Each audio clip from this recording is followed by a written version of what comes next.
Pro Ball Spark. You want good words? Data languager. Talk real sports with a real man. Come after me! I'm a man! I'm 40! And now, here's the be-all, end-all, know-it-all of high school, college, and pro sports. Aaron Skinny Count with the Skinny on Sports. We're talking about practice, man. I'm the MVP. Good Paul Jones Drug Tuesday out there, Western Oklahoma. Welcome to the Skinny on Sports, right here on 98.1 FM, The Sports Animal. Glad to have you along for the next hour. All right, so here's the deal. If I just get up and take off, yeah, it's because my nose is bleeding. Oh, dear. Right now? Do you have, I've got some, stuff stuffed up my nose. You want to go through the opening there, and I'll go get you a roll of toilet paper? Right now, I don't need it. But like I said, if I just bust out of here, just bolt. Did Kara finally have enough and say, no, I don't know. Instead of a goodbye kiss, she gave you a good mowed night? last night. Ooh, man. Ooh. I didn't have any choice. It was the jungle. I'm there too, man. The heat scared me. I mowed. It wasn't too bad, actually. You know what I did? I scouted the sunlight. I was like, okay, at this time, when are the shadows the longest, but it's still enough to see? Enough time to get done. So I think I know what time that is. It's about 8:15 in my neighborhood where the sun gets behind the house to the west of us, and then I can jump on the mower. So it's much earlier for me. Well, good for you. It's much earlier. Obviously, it's still hot in the shade, but it's a lot cooler than being in the sun. I got to do it. It's just because I've been gone. It's even in that heat, it's still growing.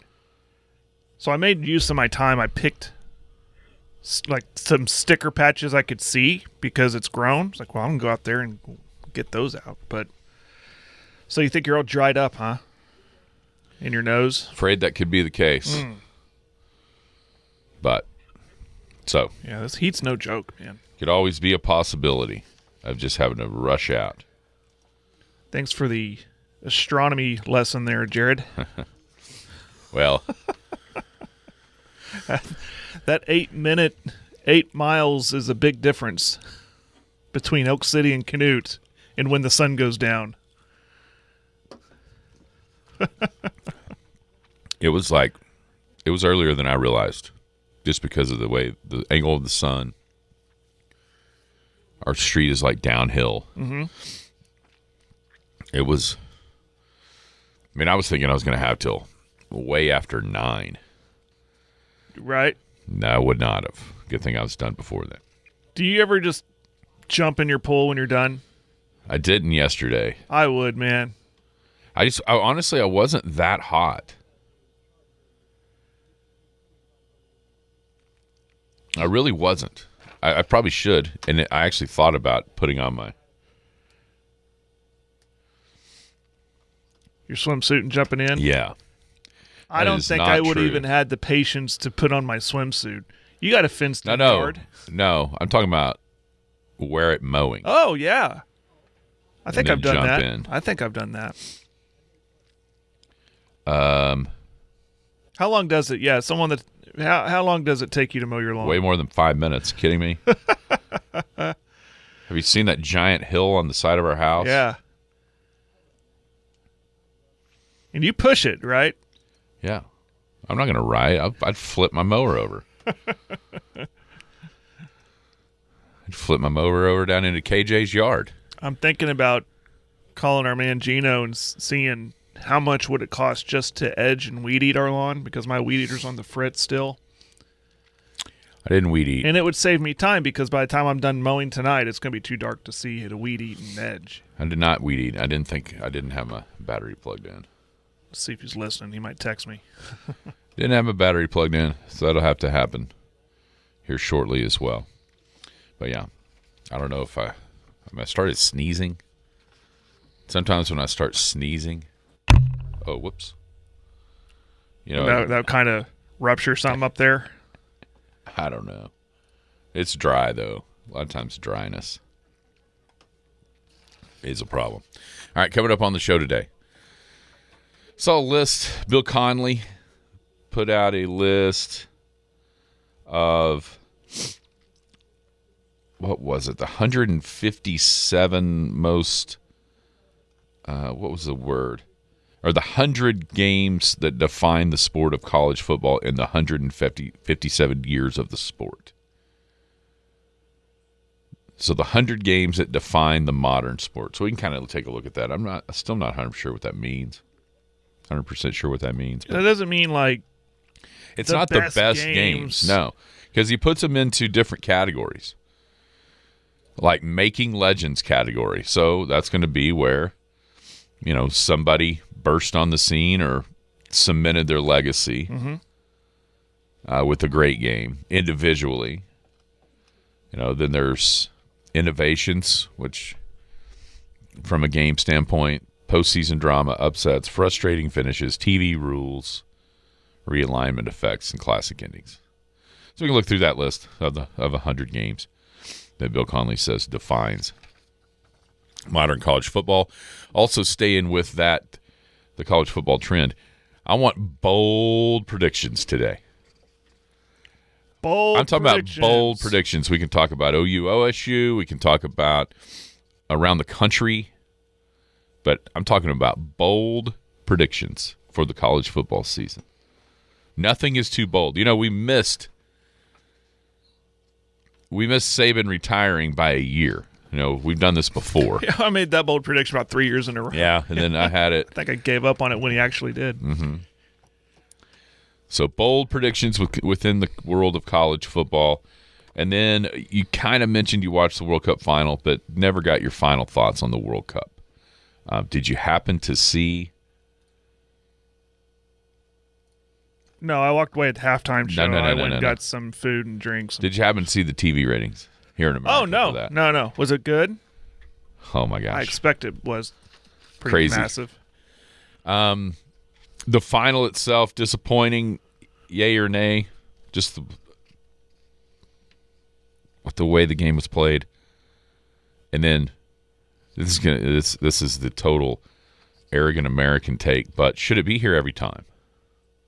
Just because of the infrastructure and the ability that the United States has to put on an event like this. 225-9698 is the phone or the text line. It is 225-9698. Give us a call, shoot us a text. We can talk about any of those things. Whatever else might be on your mind, feel free to chime right in at 225-9698. If you're going to be outside the listening area, a couple ways to stay in touch with the show. Log on to kadsam.com or download the app. Paragon app's got it all. Radio, Penny News. Brand new edition of Penny News will hit the website tonight at midnight. So go check it out at thepennynews.com. Big Elk Paragon TV. It's getting closer. Getting closer for those with those starting. High school football season. If that magazine had ever come out, we could do some previews of high school football. Haven't seen it yet. Skinny on Sports Podcast available anywhere podcasts drop. How are you today, Jared Atha? I'm good. How are you? Oh, well, we know how you are. I'm not great.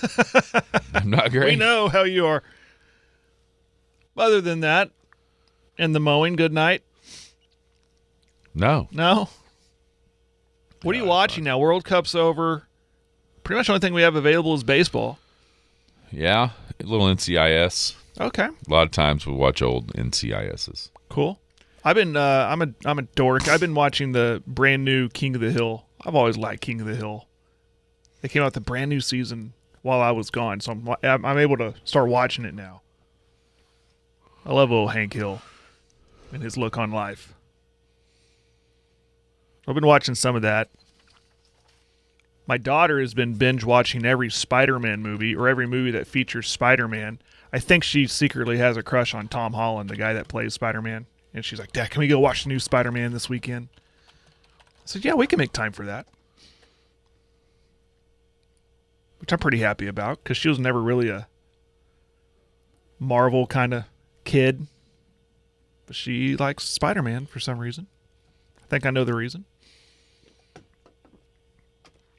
And with this heat, yeah, I'll go sit in a air-conditioned theater anytime. Not a lot of the baseball. Like Rangers played in the afternoon yesterday, so I saw the Yankees were on last night. I kind of had that on in the background.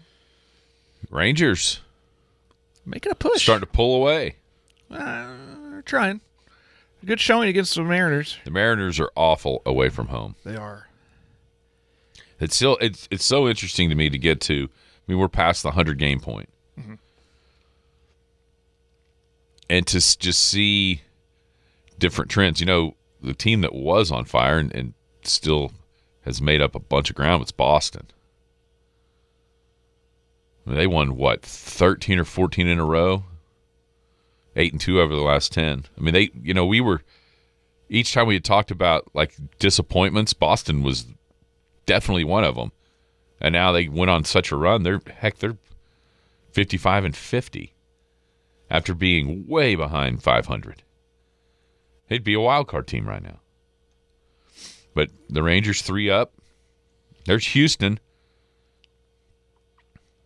I mean, Seattle's one of the more disappointing teams from what we saw a year ago. And maybe they just got hot at one point, and everybody overestimated how good their pitching was. Well, but what did I say at the beginning of the year? they're still the only one with a positive. That's what cracks me up about this.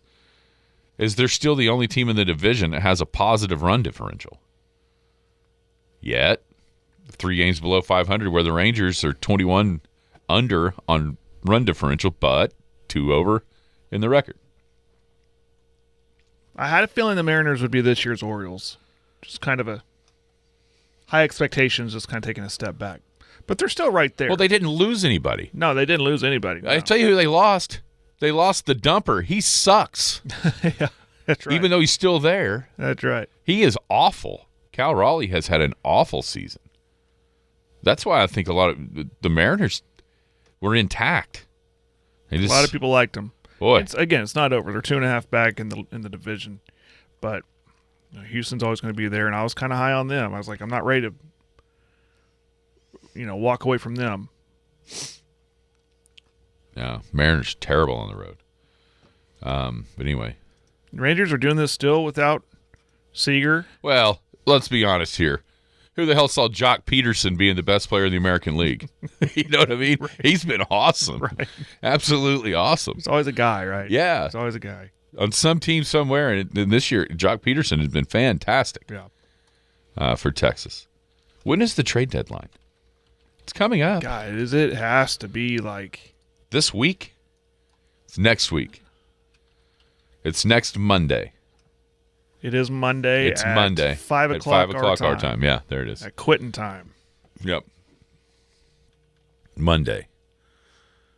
Man, Tyler knows it. It's August 3rd there, Harry. 5 o'clock, August 3rd. Monday.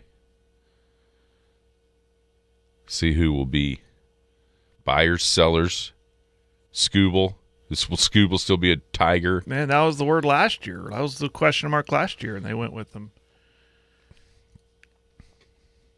The Mets, will the Mets be sellers because of how awful they've been? They've made that very clear that they are. Outside of like 2 guys that are pretty much protected, 2 or 3 guys. They said, get ready. Everybody is going to be available.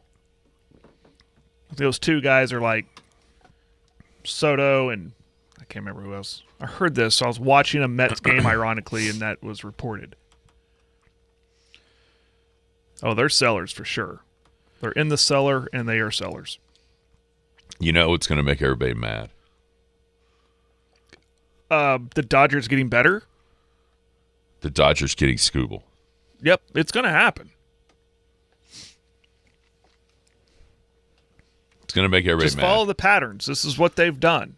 They get better right there at the trade deadline the last couple of years, and it's going to happen. I mean, here's the crazy thing about them is, they spend a buku of money. But they also, if you look around, like you look at like prospect rankings, their farm system is loaded too. Yeah. Just look down the road. I mean, it's crazy how, a lot of times teams like with the style of or whatever like they do, they just completely gut their farm system. Now it might happen here in a week. True. Scooble, I wonder, that had a little elbow issue. Does that? I mean, because anybody for the most part, anybody that would trade for him would plan on that not being a rental, right? You're going to sign him, and he's going to be there for a few years. Once again, all signs point to the Dodgers. Right. Because they have the money to do it, the bankroll to do it. But I can see, and that's where he would want to be. Everybody wants to get paid. But I could see maybe 2 or 3 spots where it's like, okay, let's get him to make a run, and then we're going to have to move him. And maybe by somebody doing that, that saves us from the Dodgers getting them now, but eventually they will get him. The Phillies. If the Phillies wanted to just try to go win with the pitching they'd have, holy Moses. Mm-hmm. That would be a spot. It's crazy how it's the Dodgers. But I just got a text. Everybody forgets that Shohei deferred all that money. When you think about him making $700 million but a lot of it he's not making right now. He's only making like $2 million. Yeah, he pushed it down. Way down the road. Yeah. So that certainly helps. I don't know. It'd be interesting. Yeah, because you're right. I think most people thought Skubal was gone last year, and they held on to him. Trade deadline came and went, and he was still there, and you thought, well, he's going to be a Tiger for a few more years. But now he's on the trade rumors again. I mean, who's beating Christopher Sanchez, Zach Wheeler, and Tarek Skubal with the Phillies throwing those guys out there? That's insanely good pitching. If they wanted to try to rent him, that'd be a real fun Phillies, Dodgers, and LCS. No, wouldn't. You think it'd be Dodgers all the way? No, it'd be more fun for the Cubs. Oh, I see. Okay. What did you think about World Cup overall? I thought it was a great experience. I thought because obviously it was in, for the most part, America, and the outside of the games, the international crowd enjoying America and not ripping on America. They thought they were going to come in here and find a bunch of ugly Americans and all of that, and they pretty much figured out they're getting lied to through the main media. So I thought that was cool. I thought the games, you had your exciting moments. Argentina's run was exciting, up until it came to an end. I mean, USA's team gave us something to root for. It wasn't an embarrassment. There was a little bit of life there, a little bit of pulse, and it was fun to see the stands full and the unity. There was no division. There's no right wing, left wing stuff in the moment of the game. It was, let's wave an American flag and root for these boys, and they gave us a good effort for what we expect. I think they blew our expectations a little bit out of the water for what we thought that we were going to get. And then, oh, wow, look at them. They actually look like kind of a team that can compete a little bit. Got to the knockout stage. The rest is history. So, but I thought that was fun. I mean, I know maybe I'm a prisoner of the moment and the prisoner of where I was at, but I enjoyed the final. It kind of reminded me, like, this is why back in college I would go to sports bars and watch big games, because it was fun to be with the group. That was probably outside of being at an actual live football, baseball game, that was probably the biggest crowd I've been with to watch a game on a television, on a screen. And that was a lot of fun. It was really cool. I'm seeing actual people, I think, that were from Spain and Argentina, or maybe had descendants or were from there but live in Houston or something. That was kind of cool to me. And then just enjoying the game and in that environment kind of reminded me, that is fun. It's kind of, it kind of reminded us, man, am I sitting in one of those crowds where a camera's on at all times and there's reaction shots? Were you going to be in one of those videos that we all see? And there was somebody with a camera on a tripod on the stage pointing up at the crowd at all times. So, and that was really, really fun.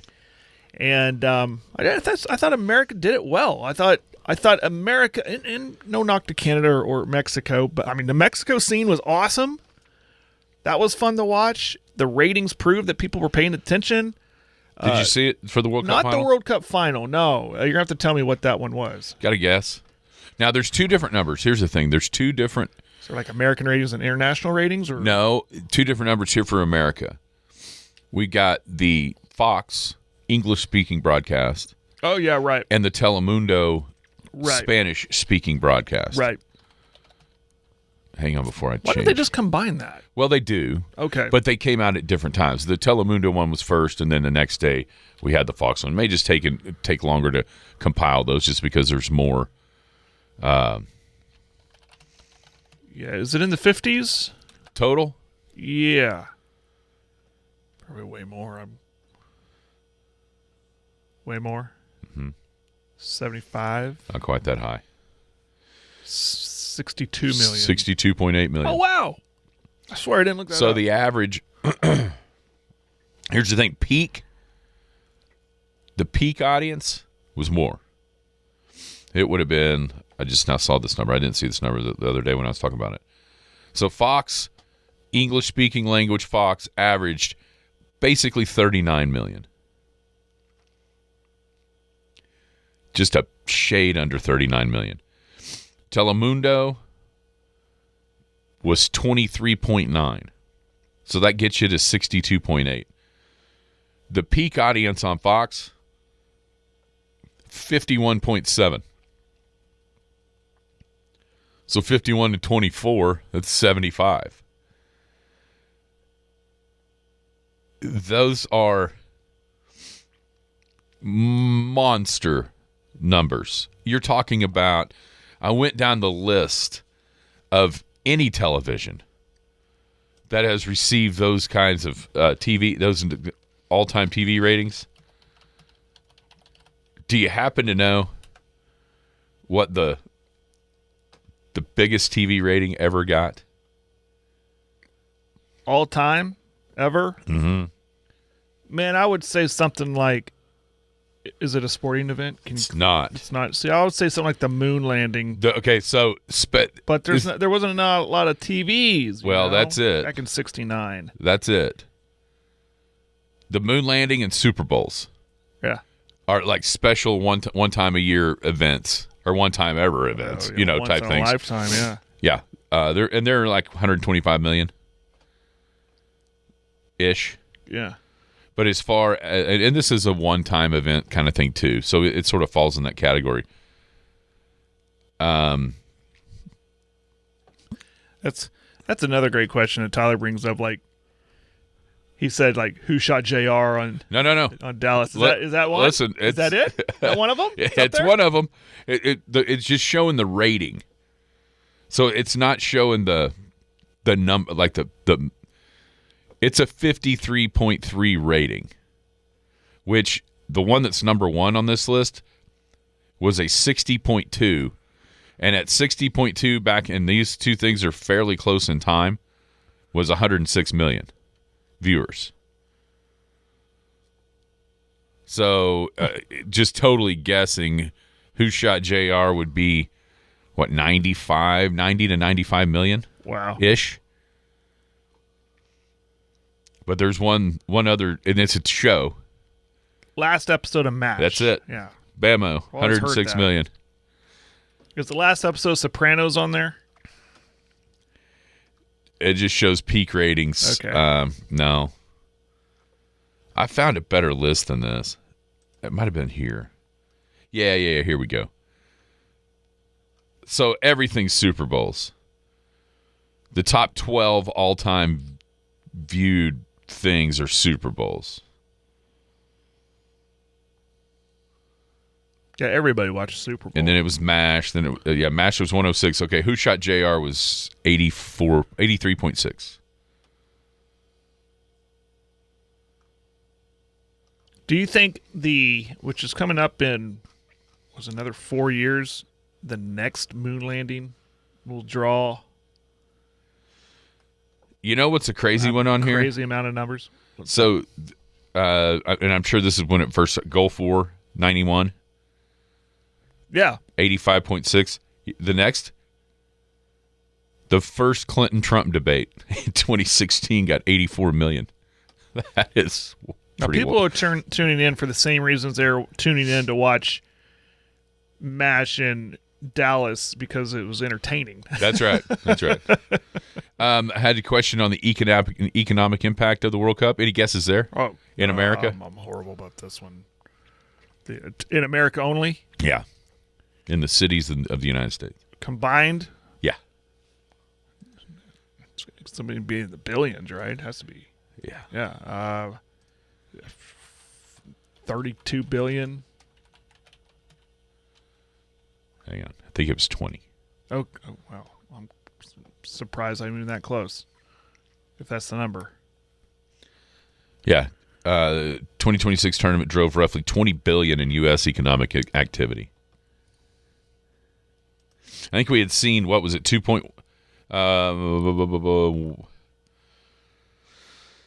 in New York, New Jersey alone, $1.2 billion direct visitor spending from its first 5 matches.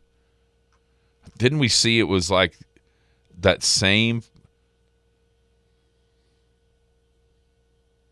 3.3 total? So yeah, it was like $2 billion for the final itself. Didn't we see that number with Scott earlier? But I don't know. So that's pretty crazy. Yeah, should it be here all the time? No. Okay, how about this? Should it be one of 3 places all the time? Here, England, Europe. I would say Europe. I think a Europe thing, not just I think next time it's 3 or 4 countries in Europe. And some Asian area. I was thinking South America, but South America. But here's the problem with South America. With the infrastructure that we have, obviously with stadiums, we're unrivaled in that. And I was thinking about South America probably doing that too, but they're still. I mean, they built them out in the jungles of Brazil and just left them for dead. Yeah. So that doesn't make any sense. Yeah, that doesn't. So maybe it would be a Japan or China. You want to go somewhere that has established stadiums. Yeah, not forcing people to build them, and that's why we are so far ahead. Right. And England or Europe's got they've got stadiums, just not as awesome as ours, according to their own people. Well, they had no clue. Yeah. Until they walked in, like in the Jerry world, they're like, "This is a stadium." Yeah, they didn't even get to see the giant ones because the giant ones are all in college football. That's true. I know there was one friendly early match at Auburn that I know Freddie went to, and he was like, "Holy Moses, this is the biggest thing I've ever seen." Auburn, and Auburn's like 90-some. What about Neyland Stadium or the Shoe or the Big House? There's some more that seat more. Oh yeah, yeah. They can stuff 10,000 in certain other ones, but it's just like, holy cow. Never seen anything like this. I'm still seeing one popped up the other day. Now it's probably from when the World Cup was still happening, but somebody was traveling through and stopped at Jerry's Diner in Weatherford. I saw that yesterday. It's from England, I think. Yeah, it was more to do with it. That was more traveling down 66. I got yes. you. Okay. Yes, I saw that yesterday. Yeah, because of everything was pretty good. I mean, it was all like a convergence. That was perfect. I mean, World Cup, 250, 100 for Route 66. This is going to be a summer. I mean, I love summers, but this summer is going to be one you'll go back. That was a fun summer. Yeah. That was a fun summer for everything you just said. No doubt. No doubt about it. All right, let's take a break. When we come back, bold predictions for the college football season. Also, some breaking news on the college football front. Probably going to be a little bit embarrassing for our man Brett Yormark. Skinny on Sports, hanging out here on a Paul Jones Drug Tuesday on 98.1 FM, The Sports Animal. Paul Jones Drug is Elk City's most experienced compounding pharmacy, meaning they can custom make your prescription medications to your doctor's specifications, safely and effectively providing you with exactly what you need. And for your convenience, Paul Jones Drug has a drive-through pickup window as well as curbside service for testing and vaccinations, and offers free local delivery. Just a couple reasons you should choose Paul Jones Drug, 809 North Main Street in Elk City. I'm Rodney Skinner with Paul Jones Drug, and I promise we provide care you can trust. The Skinny on Sports. All right, welcome back. Skinny on Sports, 98.1 FM, the sports animal, hanging out here on a Paul Jones Drug Tuesday. Thank you to Rodney and the gang. Down at Paul Jones Drug, care you can trust, 809 North Main.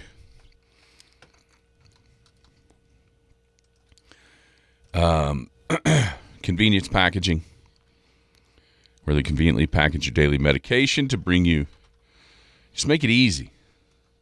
You don't have to fill your pill caddy. You don't have to know for sure what dose of what pill on what day of the week of the month. Nah.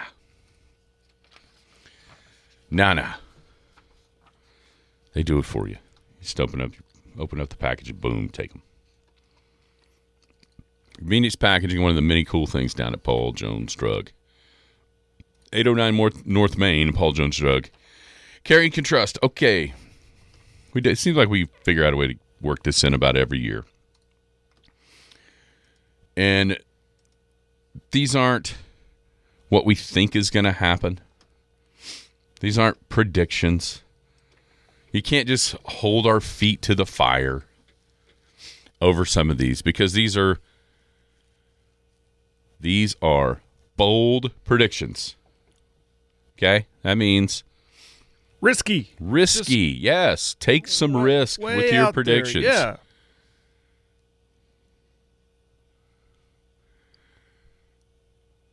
So,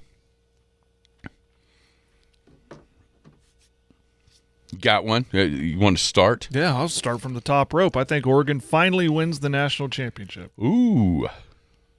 No one's talking about Oregon. Very interesting. I mean, think about it. They got Dante Moore back. Dan Lanning's what year? 5 or 6. 5 or 6. Very established, obviously well-funded. I'll go with Oregon winning the Natty as my first bold prediction. Okay, so we're going to be on the I don't know if I'm going to go all the way there, but we're going to be on the same track as far as the Big Ten. You know, they're having their media days this week. They just released their media poll heading into media days. You know, the SEC did it after they heard everybody talk. Mm-hmm. Big Ten did it before. Hadn't seen it. And Ohio State is a very, very, very, very solid choice at number 1. Per the usual. It feels like. Here's my bold prediction. Okay. Ohio State doesn't make the playoff. Oh, wow. So who can you expand on that? Who do you think will make the playoff out of Big Ten? I haven't totally decided that yet. Okay. But I've been looking at some schedules in the Big Ten.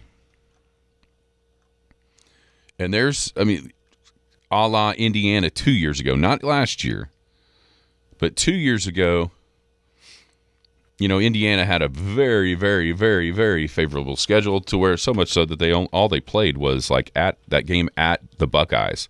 And other than that, pretty favorable, really easy actually. Ohio State, they have that Texas game, which, a lot of people would say, oh, it's a throwaway. Don't ask the people down in Austin that. Because most believe if they wouldn't have even played that game, they'd have made the playoff last year. And I thought of the things that Sarkisian said, he was all over the map. I did, because there was kind of some whining down there at the end of last season. And he didn't, commit to say, because they've got Notre Dame next. But he did talk about them scheduling games, the first year they made the playoff, They went down to Alabama and beat the Crimson Tide. And he said, that was back when it was just 4-team playoff. The last year of the 4-teamer. And he's like, you have to think that helped us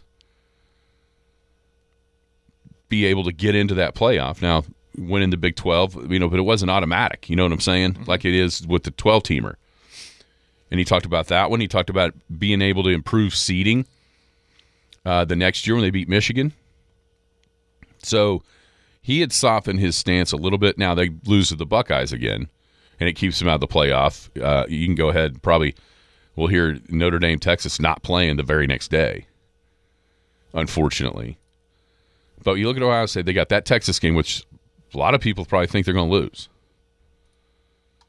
Then they go to Iowa, which we've seen Iowa beat people. They also have to go to Indiana. They have to go to USC. They host Oregon. They host Michigan. I mean, that's if you think there's Oregon, Ohio State, Michigan, maybe USC, maybe Indiana. As far and I would put another one on there that may be my next one because of schedule. But Ohio State's playing them all.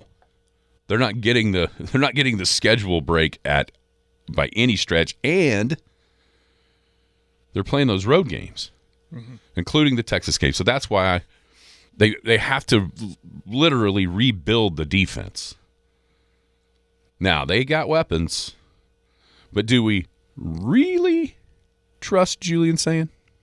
Like, really full trust him? I don't. I mean, he threw picks in that Michigan game. Now, Michigan wasn't good enough to take advantage of them all the way. Threw picks in the Indiana game. Threw picks against Miami. The playoff. Not sure I truly trust Julian Sand. And do you realize how close we were to Julian Sand win the Heisman last year? I mean, we were. That's what's crazy. I mean, if they beat Indiana in the Big Ten title game, he's going to win the Heisman. Yeah, that's true. But I'm going to say Ohio State doesn't make the playoff. That's my first bold. I don't know if I'm going to get any bolder than that. I had one after that, but I'll pivot. I had one similar to that, like a team not making the playoffs. Okay. I just what y'all's on the text line? I won't expand on it too much, but I'll say the defending champs Indiana does not make the playoffs. They got to replace their quarterback.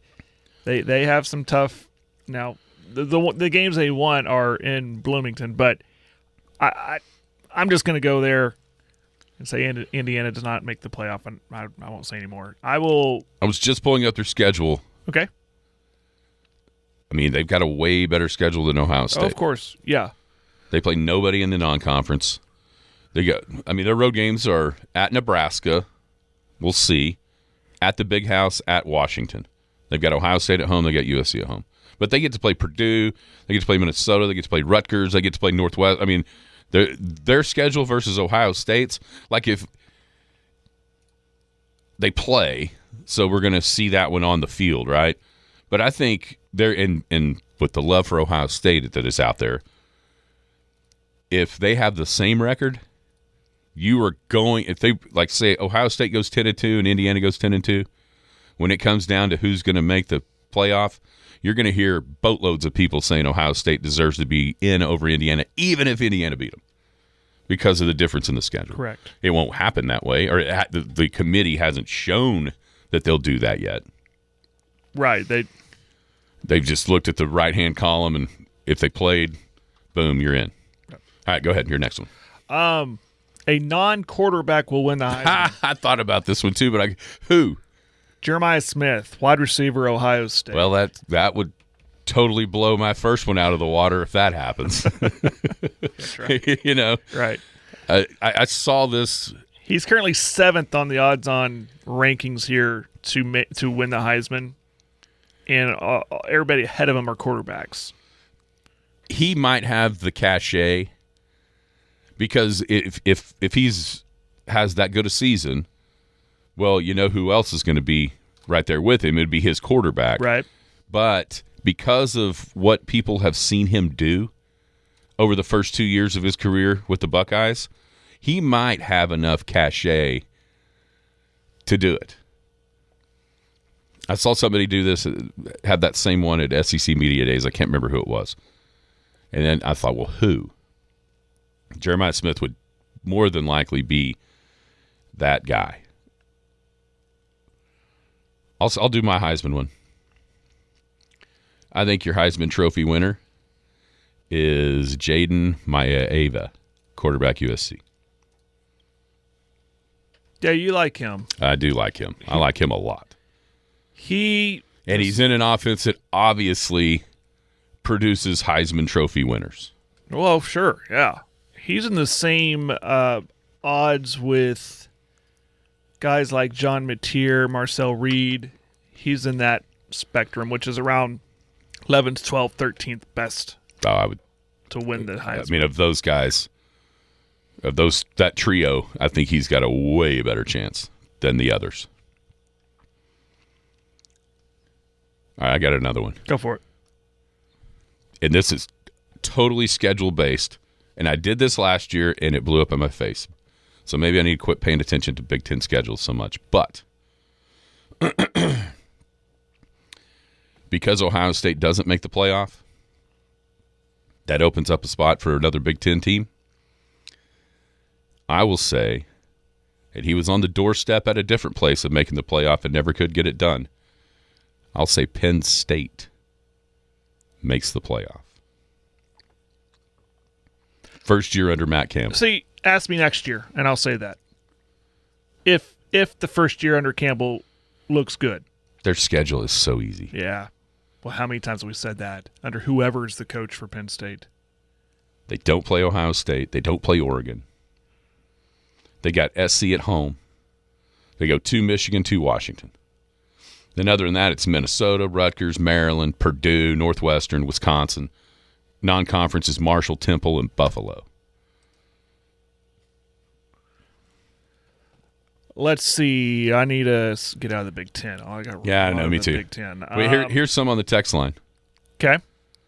Yeah, I love that. Let's hear. Now, this is. I knew that this text was going to show up because of conversations I've had with AJ over the last week or so. His is Texas doesn't make the playoff, and Arch is benched halfway through the season. Well, that's more than bold. That's that's kicking the door down, declaring it. I like bold. That's good. I think I've thrown enough shade at Arch by saying he's not a Heisman winner, so I'll just stop it right there. I'll say a group of 5 team reaches a quarterfinal. So we see somebody finally win a game. Yeah, someone like a Boise State. I know a lot of people are high on UNLV. A lot of people like Memphis going into this season. I won't say who, but I think a group of 5 team wins a game in the playoffs and gets into the quarterfinal. Okay. Let's go local. Oh, excuse me. Oh boy. You got some over there? No, I'm trying not to. Oh. Have my nose bleed on my shirt. I would say Oklahoma State wins 8 games.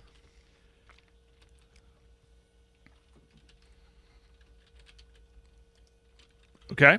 Can you tell me which ones? Oh, no. I think that okay, I don't think they're going to beat Oregon. I do think they're going to beat Texas Tech. In Stillwater. It's going to be a night game. It's going to be crazy. Mm-hmm. When's homecoming? That's always a game you want to. Oh, surely it's not Tech. I bet it's home against Colorado. It's a good one. That'll be a good homecoming. It's a good homecoming. The games, they're going to have to win. To get to 8, they're going to have to win either at West Virginia or at Houston. West Virginia hasn't exactly been the best place for them in the past. But Iowa State's down. We'll see about Kansas State the first year. Host Tech. I think they can get to 8. I really do.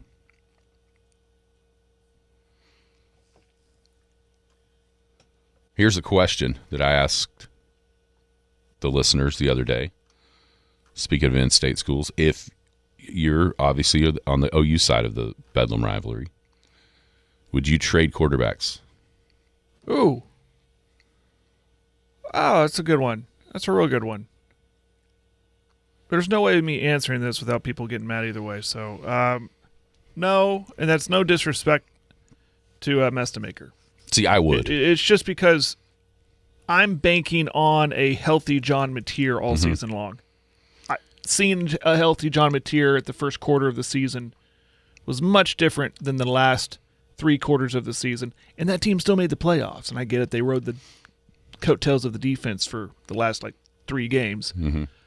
But I just man, if he is healthy if he's healthy in another year in Norman where he's calmed down, so that's why I'm liking the prospects of Mateer in year 2 in Norman.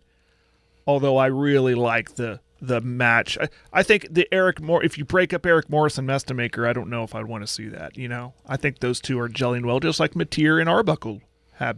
You would hope would be, which again we saw a little bit of that at the beginning of the season before the thumb injury.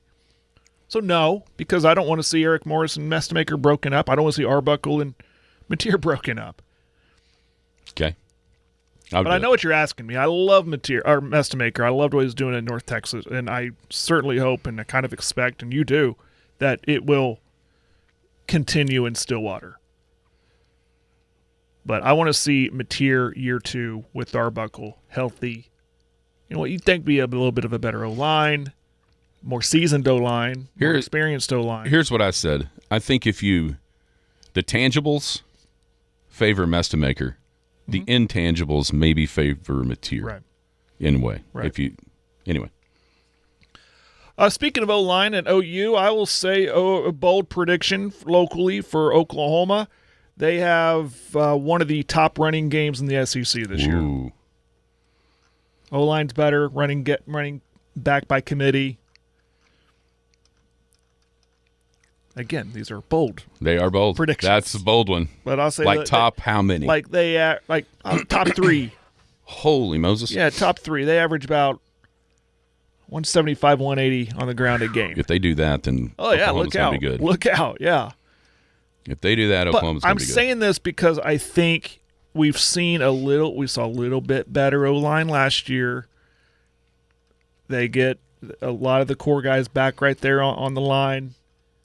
Bill Beanbo, I trust.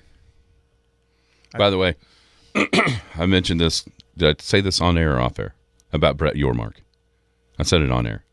You said breaking news. Yes. Yeah. So the Ohio State has made a deal with J.P. Morgan Chase Bank for a patch on their jersey. $17 million a year for Ohio State athletics. Not just football, but athletics. Athletics. The entire Big 12 got $20 million from Monster. Ouch. Everybody criticized that when it happened, when he announced it at Big 12 Media Day, oh my gosh, that's not near enough. Ohio State said, hold my beer and watch this. No. They're holding my glass of whiskey. My Pappy Van Winkle. Yeah. Oh, man. All right. You got any more? I do. What do you got? I do.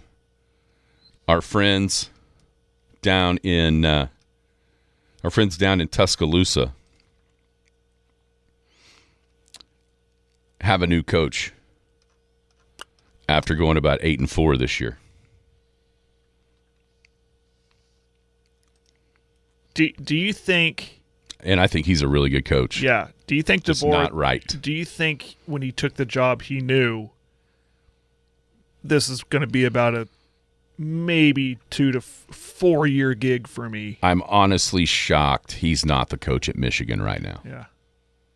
He's like, if Alabama calls, I'm taking the job, but being realistic, there's no way I'm meeting expectations that what Nick Saban set. Yeah. I'm going to get fired in maybe 4 years. That's why I'm shocked he's not at Michigan. You know what told me all that? His demeanor at the media days. It was we're going to do our best. It wasn't, we're going to win the national title. It was, we're going to do our best. And maybe that's more quiet confidence. I know what you guys think, I know what my fans think, but come on. I know what's going to happen to me. But I agree. I think he's a good coach. I think he's a really good coach. I think at the next spot, maybe he can find his place that, I don't know, everybody has high expectations. He's going to go to a respected place, and he could probably win. Think Kirk Cignetti. I mean, if he could do it in Indiana, I think DeBoer could. Yeah, Michigan be. I can't believe he didn't take that Michigan job because everybody thought he was going to. That's more long term, man. I mean, than what they got now. It seems like he's more of the northern guy. Yeah. That's not so bold, though, bro. No, there's people thinking that. No, that's not so bold. Oh, man. Let me give you an OSU one. Let me Mestamaker leads the Big 12 in passing yards. Is that bold? No. That's realistic. Yeah, that's one that most people think is going to happen. Yeah. I mean, after the debacle at Texas Tech, Mestamaker is considered now one of the best quarterbacks in the league. That's not too bold to say either. No. So I take that back.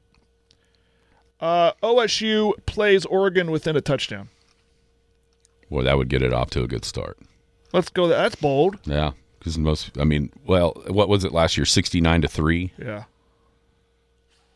I mean, that's a pretty good turnaround for one game. It's the perfect spot on the schedule for this game. Early, find out what you got. Crowd's going to be there. There's not going to be empty seats with fans up in the stands with their shirts off. It's going to be packed. It's going to be rowdy. OSU fans are craving something to root for. I hope it's at night. It's not. It's at 2:30. I hope it's 110 and those Oregon Ducks don't know how to fly in the heat. Yeah, it's 2:30, I believe, because I think it goes Sooners, Michigan, OSU, Oregon, Texas. Oh, no, it's at 11. It's at 11 a.m. So, same time as OU? It's the same day, right? The 12th. Second week 2, right? I think you're right. I was thinking that was an afternoon game. Both 11 a.m. Darn it. I would have loved for that to have been back-to-back. Both 11 a.m. Yeah, I was hoping it was the trio rolling through that day. Yeah, it is.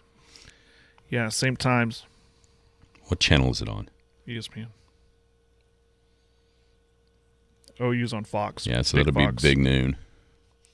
Yeah, big noon will be at Michigan. You got Portnoy will be there eating pizza. Oh, yeah. I think, how about this one? Because it hasn't happened yet, right? What's that? Big 12 gets 2 in the playoff. That has not happened. And one of them will be BYU. They'll finally quit the Mormon hate in that college football committee room. How about they'll get 2 and the ACC will only get 1? Because it's been the other way around every time.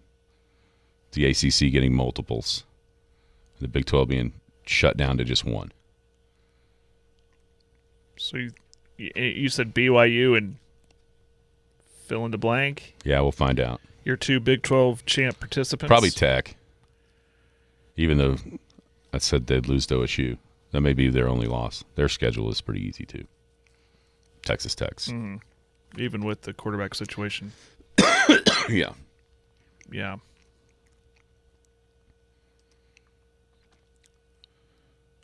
Well, you mentioned a firing.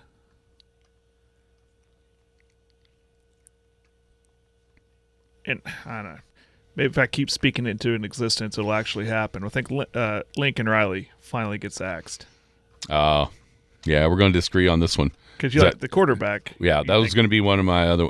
I think that you think USC. You're going to boldly say they're going to make the playoffs. Makes the playoffs. Yeah. Oregon, USC, Penn State,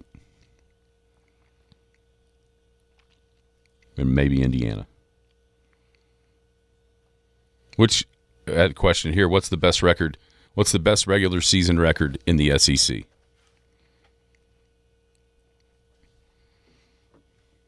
entire record, not just conference record. Right. Can somebody make it through with one loss? Yeah, totally.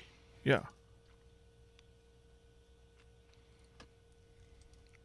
Can someone make it through with one loss and Can somebody go 11-1 in the I mean, for their record in the SEC? Oh yeah. That's always possible. I mean, Texas is a candidate. They could lose to Ohio State and run the table. For sure. At Tennessee will be tough for them. I think if somebody does it, it'll be Georgia. Yeah, Georgia's schedule isn't very. They do have road games though. At Bama, at Ole Miss. Bama's had their number. Nobody's had Georgia's number but Alabama. Even on supposed down years. Right. Well, like last year, they went to Athens and won. Yeah, their two toughest games are Bama and Ole Miss. Mm-hmm. On the road. Yeah, those are harder. God, they hardly travel. Those are harder than How beating. How do they get that schedule? Those are harder than beating Oklahoma at home, for sure. At Arkansas and at South Carolina are their other road games. Is Georgia Tech still a neutral site? Yeah, it was in Atlanta last year. Was it on Georgia Tech's campus? No. It was in. No, that game is at home. So that's definitely in Athens. I don't know if that was a all the time neutral site, or if it's in Atlanta, they just move it to the. They played at Georgia Tech Stadium before, but not last year. It was in Mercedes-Benz last year. Well, new point. They're at Athens, so yeah, that is a cakewalk of a schedule. Yeah, that's definitely your team that's gonna maybe. I mean, they could run the table. Let's be real honest. I mean, hardest home game probably OU with that defense. Yeah, probably. Well, yeah, I'm going to say yes. With what preseason is, for sure. Because your other ones are Tennessee State, Western Kentucky, Vanderbilt, Auburn, Florida, Missouri, and Georgia Tech. I think they got 8 home games. Yeah, 4 road games, that's it. Yeah, I think that definitely Georgia the best chance to do that. To go. Yeah. Yeah, I think they're definitely the best chance. Plus, a lot of people think they're the best team. Yep.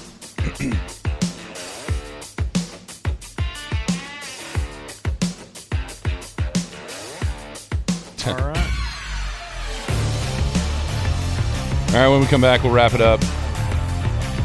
Just one more segment away from being bloodless on my shirt. I'm really happy about that so far. Wrap up a Paul Jones Drug Tuesday. Paul Jones Drug is Elk City's most experienced compounding pharmacy, meaning they can custom make your prescription medications to your doctor's specifications, safely and effectively providing you with exactly what you need. And for your convenience, Paul Jones Drug has a drive-through pickup window as well as curbside service for testing and vaccinations, and offers free local delivery. Just a couple reasons you should choose Paul Jones Drug, 809 North Main Street in Elk City. I'm Rodney Skinner with Paul Jones Drug, and I promise we provide care you can trust. The Skinny on Sports. But is having this minor skill worth being so unattractive? That's for the fan to decide. Yay! Wrapping up a Paul Jones Drug Tuesday. Thank you to our friends down at Paul Jones Drug, 809 North Main. Paul Jones Drug, care you can trust right here in the Elk City area. It's not only convenience packaging, they got all kinds of cool stuff too. Cool little gifts. It's just a really, really good spot. Really good spot down there at Paul Jones Drug. Excuse me. We'll have to talk about that list of games that Bill Conley came up with that explain how we got to college football in 2026 tomorrow. I just don't have enough time to go through that. With this being the 158th college football season, that'll kick off here in less than a month, or about a month, less than a month. And just go through the different categories of games that he had there throughout the years of college football. I think it's a very interesting list. Some games you remember, some games you kind of don't. All at the same time. And just different innovations that have happened, and mostly offensively, but some a little bit defensively as well. It's a cool list that we can talk about. I mean, college football will probably be a topic about every day from here on out until we get started. Interesting question on the text line, and it's hard to answer right now without knowing what's going to end up happening. But if NIL gets to where the players are employees, now this is a big topic at every media day. I think there's a real push to have like a freshman salary scale type thing, to where you don't have guys coming in out of high school that are already making more than the proven guys in the locker room. All out of what happened, Sam Bradford, the last bonus baby, as they called him back in the NFL back then, coming out of the draft and immediately being the highest paid player without proving anything on the field. I think that's something that the college coaches for sure are wanting to work into the bill that's kind of stalled right now, at least for a little bit up in Washington. But did you see this question on the text line? No. Got to turn you on. If the NIL goes to where players are employees of the schools, then can they trade? Can you make trades?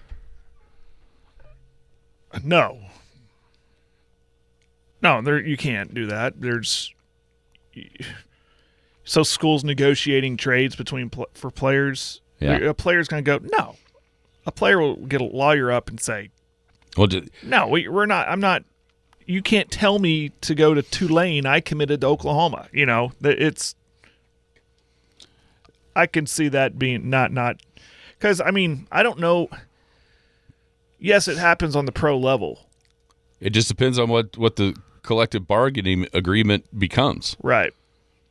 That's what I'm saying. If what's established or what's determined from that, I mean, then you're going to have to get into, what am I trying to say? Like unions. Well, yeah. Well, if they're employees, yeah, they would almost have to create a union. And then from there, their union would either agree to something like that or not agree to something like that to sign the deal. I don't think there'll ever be a draft. I think the recruiting side of it is always going to be in place. Because unless football breaks away, I mean, there probably isn't anything too far-fetched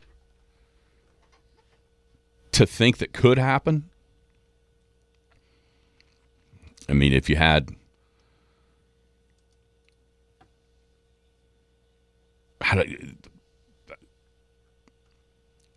what we imagine or what we know of college football could drastically change. Mm-hmm.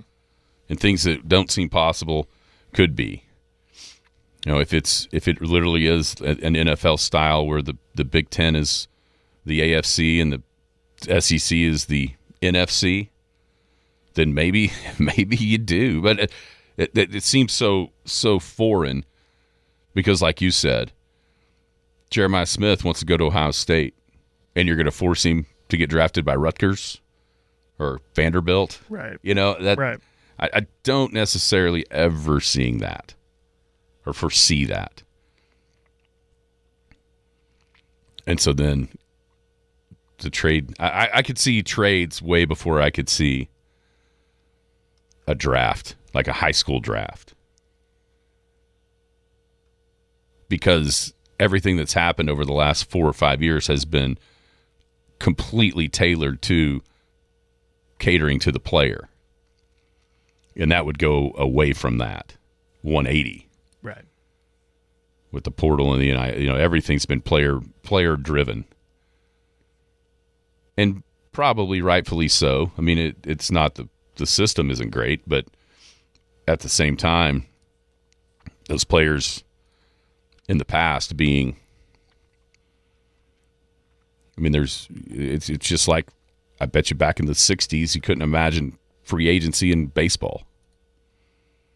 Like, I don't know, they're going to play for them forever. And then all of a sudden there was. It's true. You know? So nothing is out of the realm of possibility.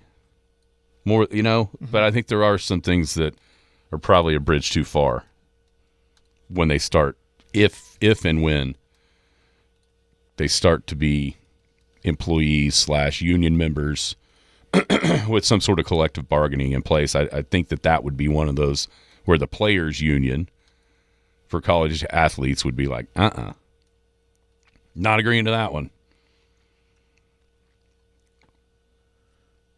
But we shall see. That's the beauty of collective bargaining.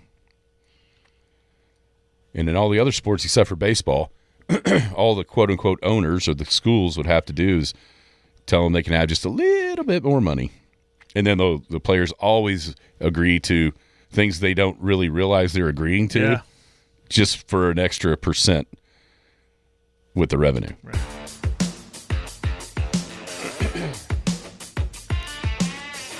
And all that means is the sport we all grew to love is going further and further away from what made us love it. Yeah. Everybody have a great Paul Jones Drug Tuesday. We'll be back tomorrow. This has been the Skinny on Sports, 98.1 FM, the Sports Animal. You've been listening to the Skinny on Sports podcast with Aaron Cow. Be sure to hit that subscribe button to get alerts of when the latest podcast is available. Thanks for listening.